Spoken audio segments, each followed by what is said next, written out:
BV's production of Into the Woods is not your typical Into the Woods. It doesn't look anything like the Disney movie. It doesn't look anything like the original Broadway version. I haven't seen every single version that has ever been produced of this play, but in our version, it takes place in a construction zone with scaffolding and plastic sheeting and garbage cans and brown cardboard boxes. I play Little Red Riding Hood in Into the Woods, and Into the Woods is such a complex yet wonderful, beautiful show that beats you over the head in so many ways. Stephen Sondheim and James Lapine are absolute geniuses, but they challenge you in ways that will make you frustrated beyond reason, because the music is so complex and the stories interlap and interweave in a very beautiful way, but in a way that you as the actor are trying to piece all this together, and it's just, without that repetition of rehearsal, it would be near impossible to just get it immediately. So it creates a lot of challenges for us as a cast because we have to, really know each other and know the timing and be comfortable with each other and the script and everything in general. Through the course of the production, I suppose my biggest trouble was memorizing the music because it's not something I'm used to, memorizing not only the words, but the right notes and the timing of it all. The music plays such a significant role because it is mostly sung. There are various musical interludes that are instrumental only, that support spoken lines, whereas where songs and duets and trios, as well as chorus numbers, run throughout the show. The music is difficult because Stephen Sondheim doesn't follow necessarily the same key throughout the song. There are rapid key changes, rhythmic difficulties and challenges, as well as where the voice has to sing through the song.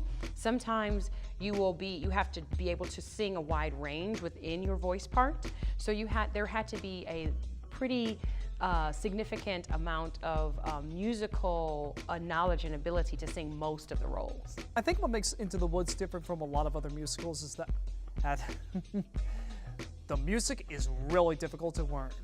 The rhythms are so hard. You had to have those down perfectly during each performance, as perfect as you can. First 20 minutes of the show is continuous music. So the music plays such a vital role because, again, the first 20 minutes are continuous music. And then throughout that, the music comes in and out, very rarely pausing. One of the issues with the play is you start in the late afternoon and you move from there into the first midnight. And so everything that you see, in essence, is late during the day or early evening or all the way to midnight, and then the denouement afterwards. How do you light midnight? The other challenge that we have is within the world of sound. We have a full pit that supplies most of the musicality, but there are so many opportunities to do sound effects or to a lot of the sounds that the pit makes don't really work for me as a designer. I'd rather hear it as a effect or as a background or accenting what's going on with the pit. Having ambient sound for a forest with the pit playing over the top of it is a cool thing. Playing Little Red Riding Hood presented, I think, two major challenges. One was the vocals, because the accompaniment did not match the vocals at all. So you really had to have a sure understanding of what you were singing, because you couldn't rely upon the piano or the accompaniment at all. The second part of it was there's an implication that the relationship between Little Red and the Wolf is more of a seduction. To eat you in!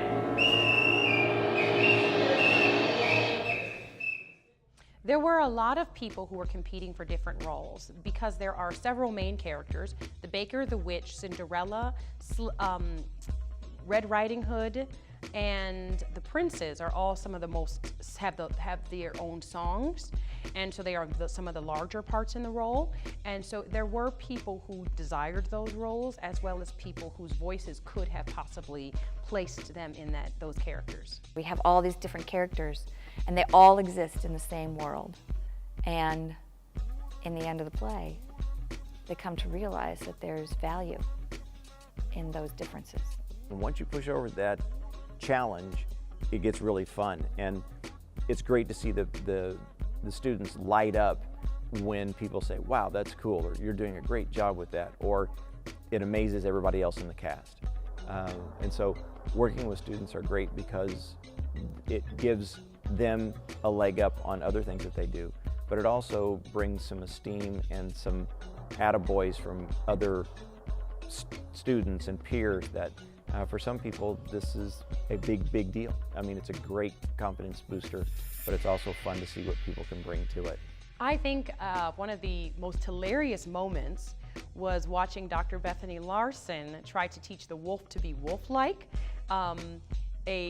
Bethany Larson was working with Justice Cage, and Justice was like, well, how do I, trying to figure out how to be the wolf, and to watch Bethany like suddenly become very feral and trying to get him to see how to be predatory was both shocking, scary, and impressive. What I really hope that our audiences in Storm Lake will take home with them is this idea that, yes, life is hard.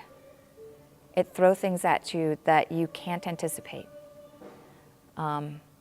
It brings sadness, it brings challenge, but the way we get through that is by reaching out for each other.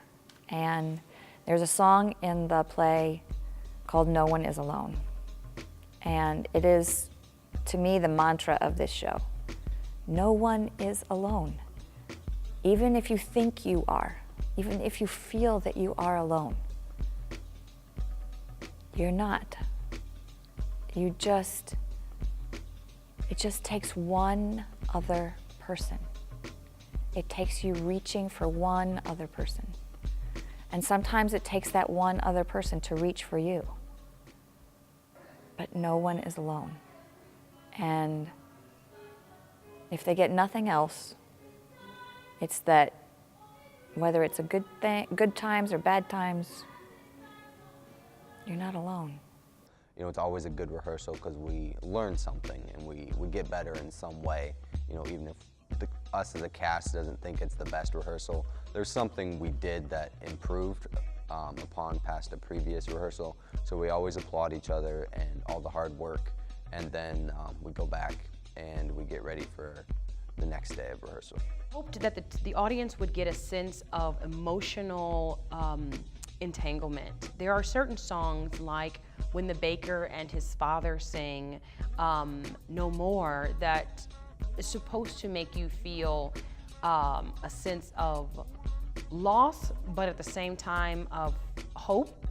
And I feel like Matt Scholes and Luke Hasty did a very good job of bringing that to the audience, because again, this piece is so music driven and so the music, it cannot be separated from the action.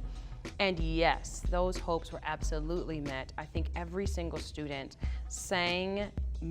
was able to convey emotion and convey their character's intent with their songs. Every actor wants to play the bad guy. That's the most fun role you could play. So I thought it was a good time. Why would someone want to play the bad guy? You get to do things on stage that you wouldn't normally be able to do, like kill someone. It's interesting, and you kind of get to bring out a side of yourself that maybe is not acceptable by most societal standards. It was a little difficult at first trying to flesh out the character and try to get his mannerisms down, but it came pretty naturally before too long. It's so much fun to, be together and to help each other, because, every day somebody has a bad day, but there's 20 some other people that are going to help you get through that. and you know, we've really become a family, and I think that's so cool, and that's why I love doing theaters, because each show you create a family, and you're going to create a show that nobody else is going to do, because you're not going to have that cast. And I think every night we make memories, and you know, we work hard, and you know, we're just getting there to that end goal to create an amazing show for audiences.